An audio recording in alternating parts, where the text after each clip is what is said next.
با مقصد استقبال شایسته جشن مقدس مبارک ملی 30 سالگی استقلالیت دولتی جمهوری تاجیکستان طبق نقشه مقامات اجرایی حاکمیت دولتی ناحیه بوسه در حدود ناحیه انشاءات‌های نو بنیاد یافته ایستاده پای هم مورد استفاده ساکنان قرار می‌گیرند.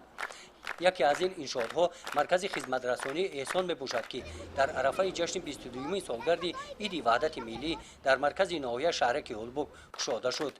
در مراسم رسما گشاده شوی این انشاءات اهمیت اجتماعی داشته وزیر مالیه جمهوری تاجیکستان، رئیس ولایت ختلان و رئیس ناحیه واسه اشتراک نمودند.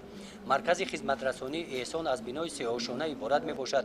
مهمانخانه دارای 25 حجره با شرایط‌های زمانوی مطابق گردانیده شده است. حجره کاری کانسلری، آشخانه، کتابخانه در آشانه یکم موجود بوده 32 نفر ساکنان محلی به جای کاری دائمی تامین گردیدند. در این مرکز زنان و دختران محلی امکان دارند هنری ادرس و ادرس بافی را از خود نمایند.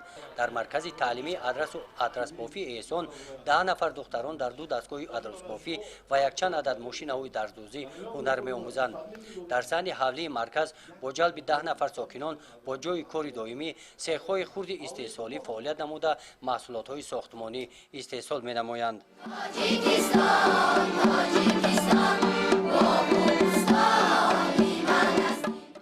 در همین روز با اشتراک وزیر مالیه جمهوری تاجیکستان و رئیس ولایت ختلان در دهه کدوچی جماعت دهاتی به نام میرزاعلی ویسف نزد مؤسسه تحصیلات میانه عمومی رقم 6 بنای نوی تعلیمی مورد استفاده قرار داده شد.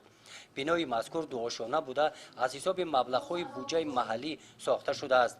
در یک بس 240 نفر خوانندگان را به تحصیل فرا می‌گیرد.